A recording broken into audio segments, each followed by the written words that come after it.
사람을 알고 마음의 여유를 얻는 곳, 편안한 마음입니다. 여러분, 이런 경험 있으신가요? 누군가에게 정말 잘해줬는데 별로 고마워하지 않았던 적. 진심으로 좋게 대해줬는데 관계가 더 가까워지기는커녕 오히려 거리가 생긴 것 같았던 순간. 그럴 수 있습니다. 잘해주려고 한 건데 왜 이렇게 되었을까 싶죠? 분명히 좋은 말을 했는데 상대는 별로 기뻐하지 않고 관계는 더 멀어진 것 같습니다. 그런데 생각해보면 이상한 일입니다.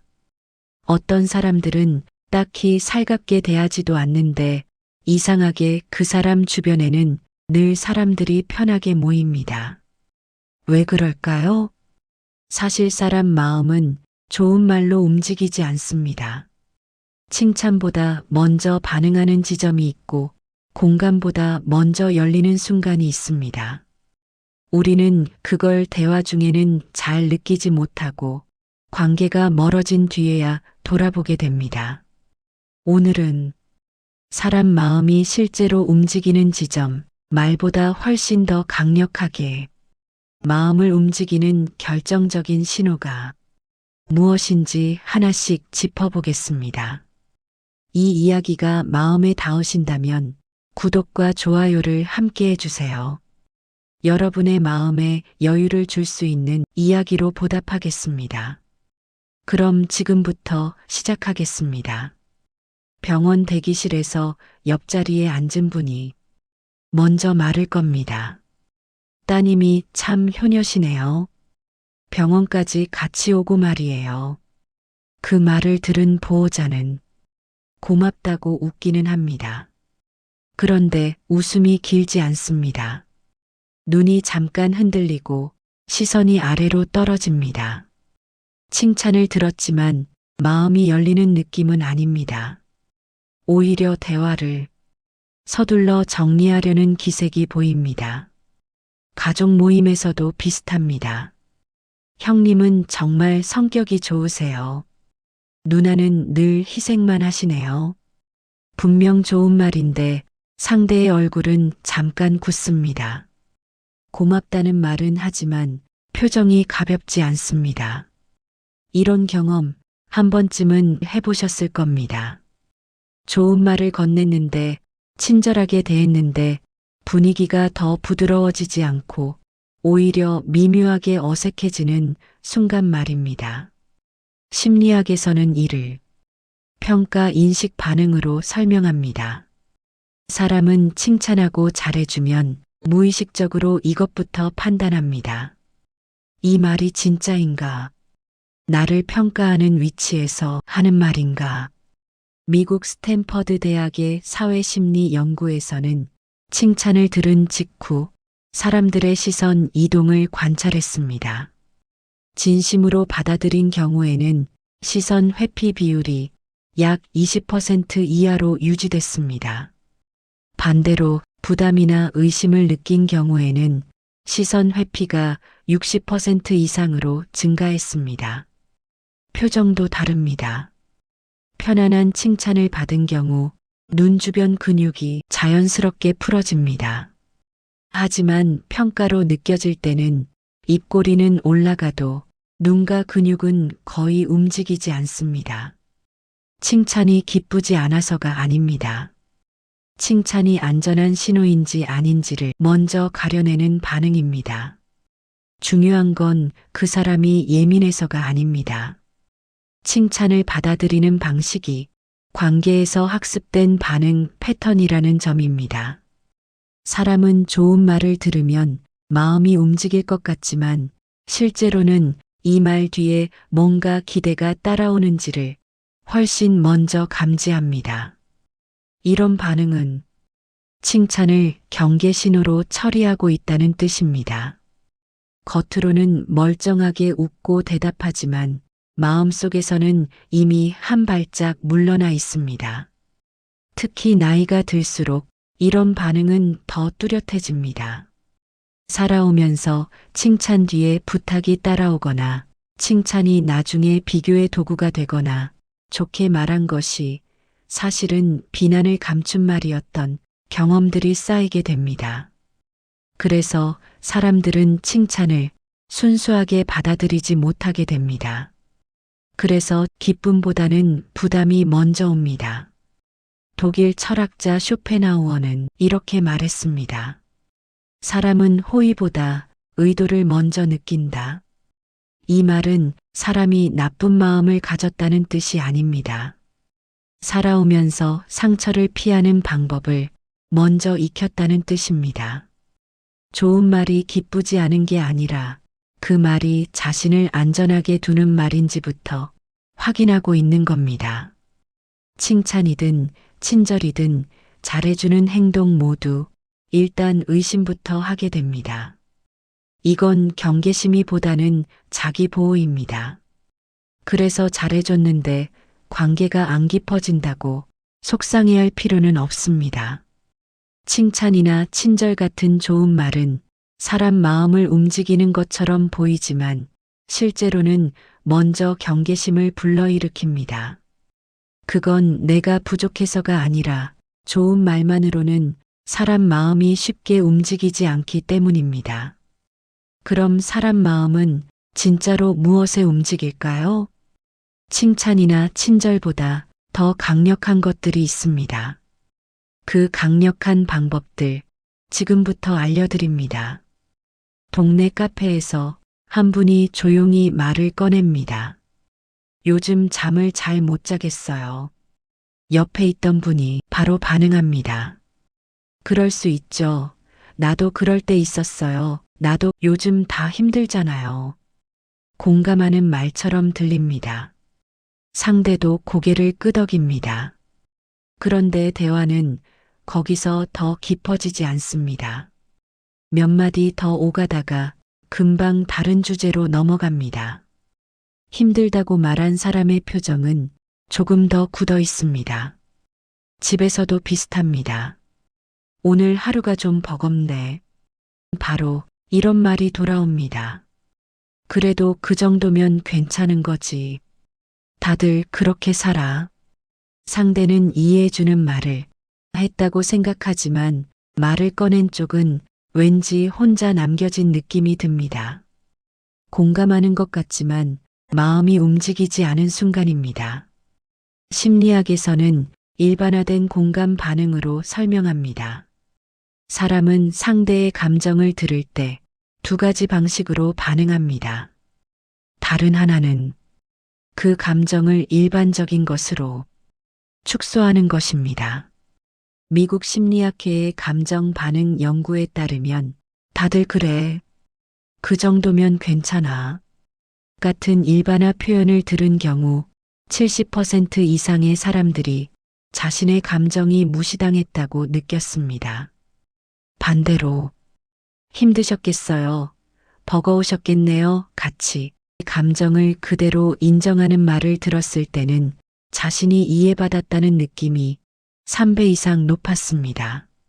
나도 그랬어라는 공감보다 당신이 힘들었다는 인정에서 사람 마음은 움직입니다.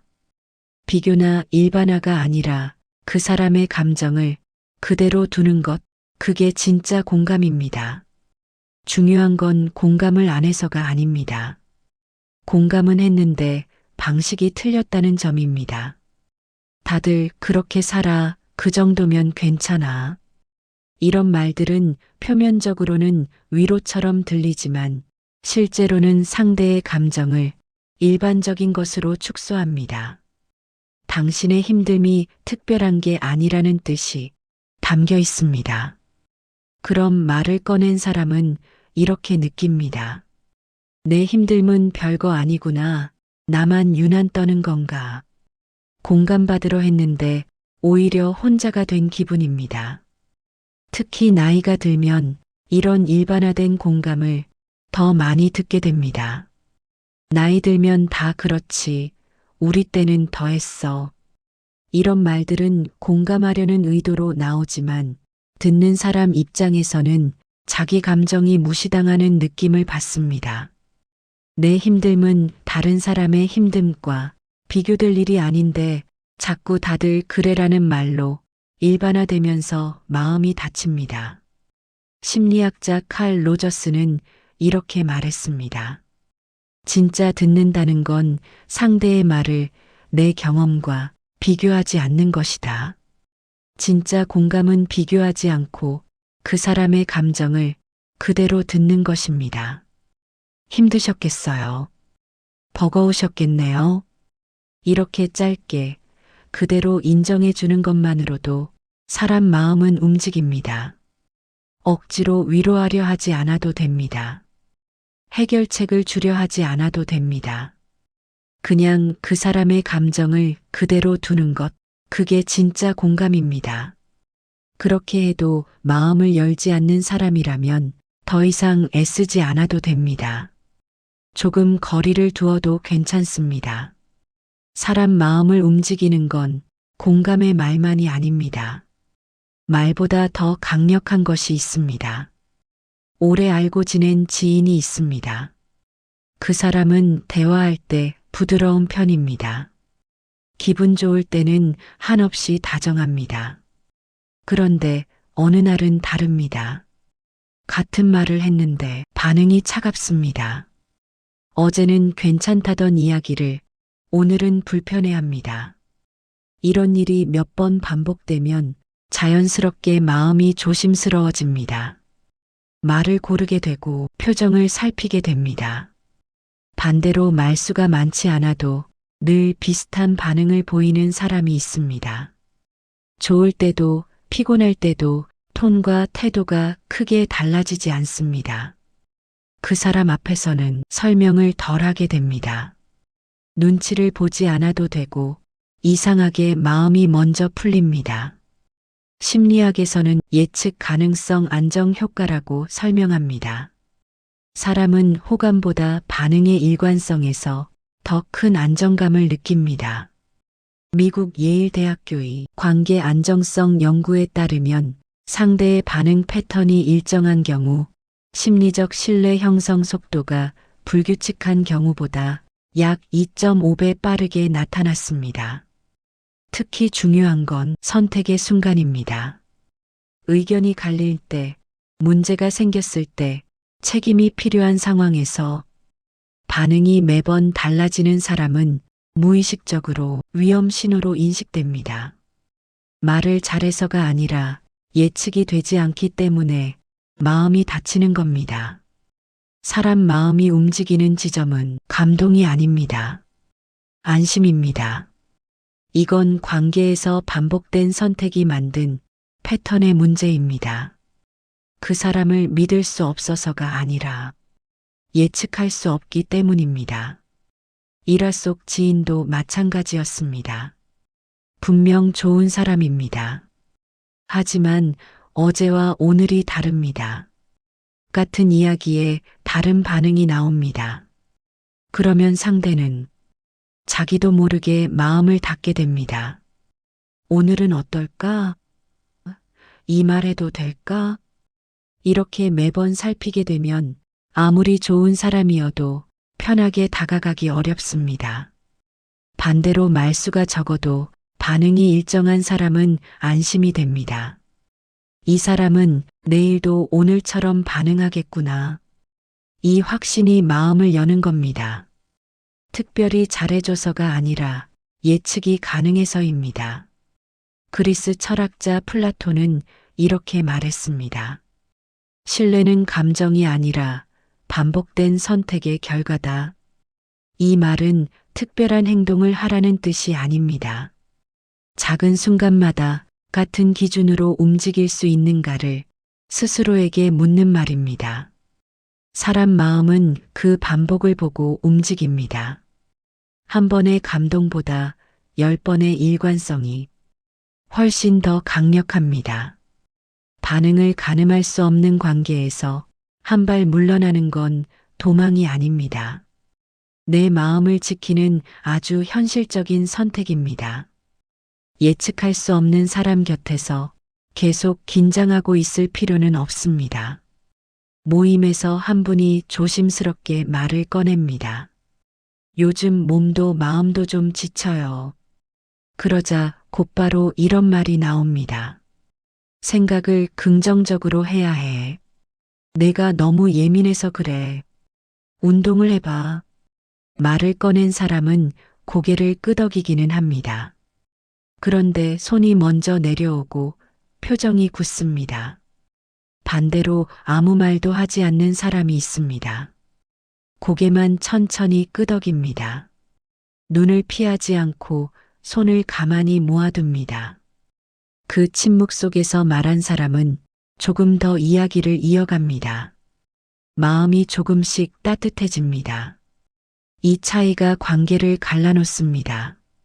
심리학에서는 이를 비개입 반응 효과로 설명합니다. 사람은 문제를 해결해주는 반응보다 개입하지 않는 반응에서 더 큰 심리적 안정감을 느끼는 경우가 많습니다. 영국 런던 대학교의 감정 반응 연구에 따르면 힘든 상황을 말할 때 상대가 조언이나 해결책을 제시한 경우 스트레스 지표가 평균 18% 감소하는 데 그쳤습니다. 반면 상대가 말을 끊지 않고 짧은 고개 끄덕임과 열린 손짓만 보였을 때는 스트레스 지표가 평균 40% 이상 감소했습니다. 사람 마음은 고쳐질 때보다 그대로 두어질 때 더 많이 움직입니다. 많은 사람들이 마음을 움직이려다 오히려 다치게 만듭니다. 이건 공감이 부족해서가 아닙니다. 도와주려는 마음이 너무 앞서기 때문입니다. 이런 반응은 상대에게 이렇게 전달됩니다. 지금 모습은 충분하지 않다. 그래서 마음이 물러납니다. 반면 아무 말도 하지 않은 사람은 고개만 끄덕였습니다. 이 침묵은 지금 당신 모습 그대로 괜찮다는 신호였습니다. 그래서 말한 사람은 더 이야기를 이어갈 수 있었습니다. 프랑스 철학자 몽테뉴는 이런 말을 남겼습니다. 위로는 말을 보태는 것이 아니라 함께 머무는 것이다. 아무 말도 하지 않는 순간이 가장 깊은 존중이 될 수 있다는 뜻입니다. 개입하지 않는 것이 가장 적극적인 지지가 됩니다. 아무것도 하지 않는 선택이 내 감정을 지켜주는 순간도 있습니다. 그 침묵은 차갑지 않습니다. 오히려 나를 지키는 조용한 힘입니다. 두 가지 모임이 있습니다. 첫 번째 모임은 늘 활기찹니다. 이야기가 끊이지 않고 웃음소리가 계속 이어집니다. 그런데 집에 돌아오면 묘하게 피곤합니다. 즐거웠는데 왜인지 기운이 빠져 있습니다. 두 번째 모임은 말이 많지 않습니다. 차를 마시다가 가끔 이야기가 나오고 또 침묵이 이어집니다. 그런데 집에 돌아오면 마음이 편안합니다. 별로 말을 많이 하지 않았는데 오히려 시원한 느낌입니다. 이 차이는 무엇일까요? 첫 번째 모임에서는 누군가 말을 하면 바로 다른 말이 이어집니다. 침묵이 거의 없습니다.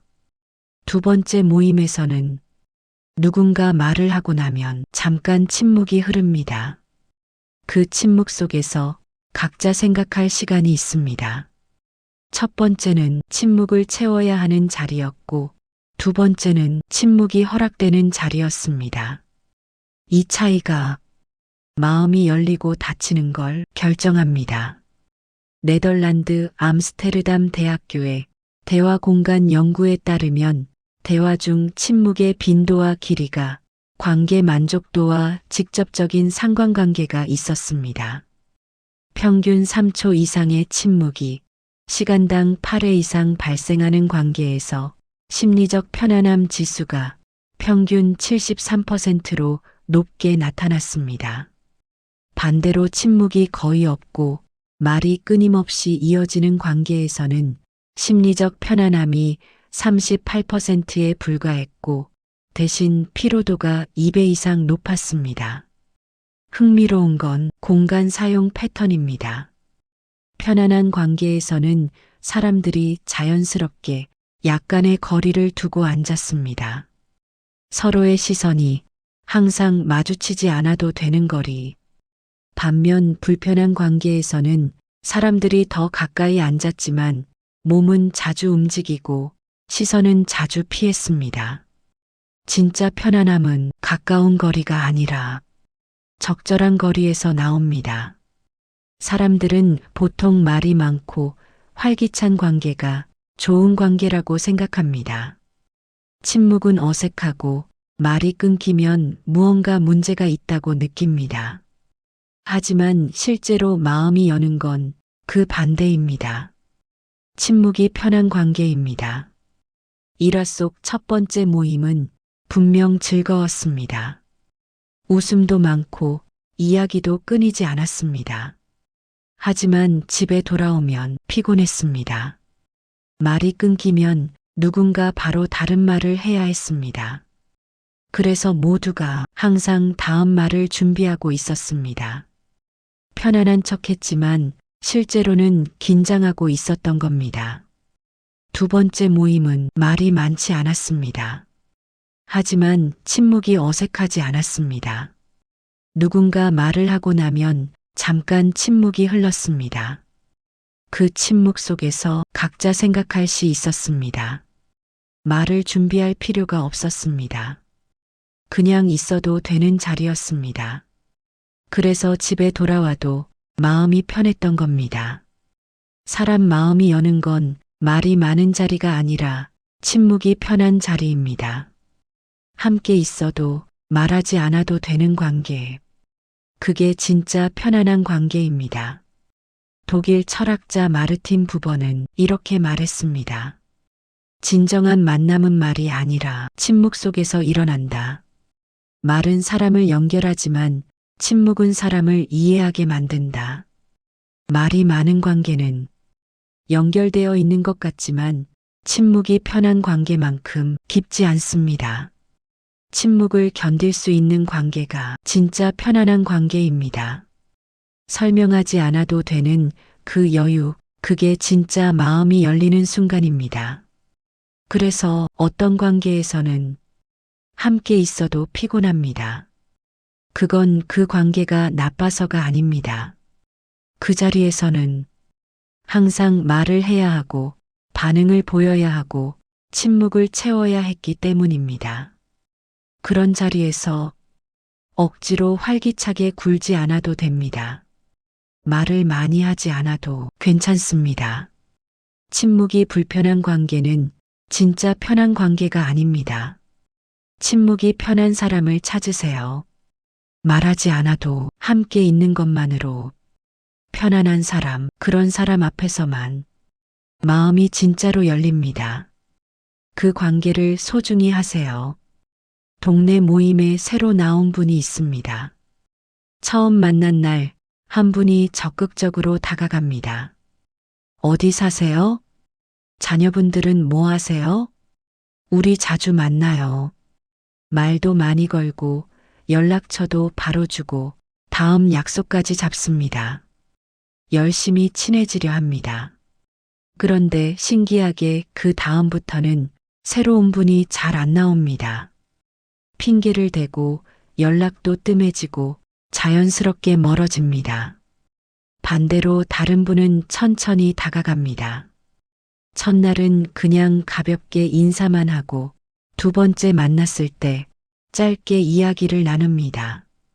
몇 번 더 만난 뒤에야 천천히 사적인 이야기가 나옵니다.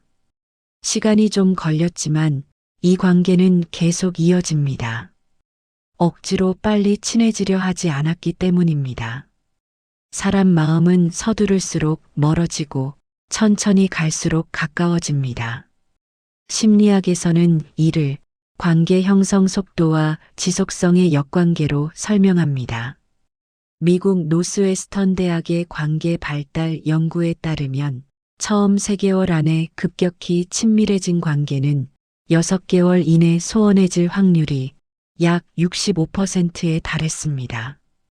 반대로 천천히 친밀해진 관계는 2년 이상 지속될 확률이 3배 이상 높았습니다. 사람은 너무 빨리 가까워지는 것을 본능적으로 경계합니다. 왜 이렇게 빨리 가까워지려 하지? 뭔가 의도가 있나? 이런 의심이 들기 때문입니다. 반대로 천천히 다가오는 사람에게는 안심합니다. 급하지 않구나. 자연스럽게 알아가는구나. 시간을 두고 천천히 가는 관계가 오히려 더 깊어지고 더 오래 갑니다.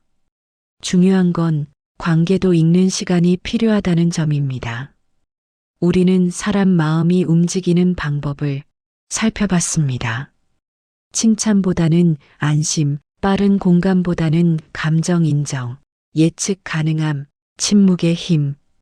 이 모든 것들이 효과가 있습니다. 하지만 당장 내일부터 바뀌지는 않습니다. 사람 마음이 움직이는 데는 시간이 걸립니다. 오늘 칭찬 안 하고 내일 침묵을 지켜주고 모레 예측 가능하게 행동한다고 다음 주부터 갑자기 관계가 깊어지지 않습니다. 사람 마음은 천천히 움직입니다.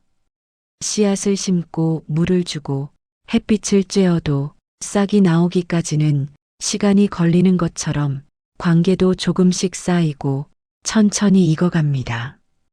특히 나이가 들수록 관계는 더 천천히 익습니다. 젊을 때는 빨리 친해지고 빨리 깊어지지만 나이가 들면 경험이 쌓이면서 조급하게 다가오는 사람을 본능적으로 경계하게 됩니다. 그래서 천천히 가야 합니다. 조급하게 친해지려 하지 말고 자연스럽게 시간을 두고 천천히 쌓아가는 것, 그게 오히려 더 깊고 오래가는 관계를 만듭니다. 중국 철학자 노자는 이렇게 말했습니다. 급히 가려는 자는 멀리 가지 못한다. 관계도 마찬가지입니다. 빨리 친해지려 할수록 경계심만 커지고 천천히 자연스럽게 갈수록 마음은 열립니다. 조급함은 관계를 망치고 여유는 관계를 깊게 만듭니다. 천천히 자연스럽게 시간을 두고 관계를 쌓아가세요.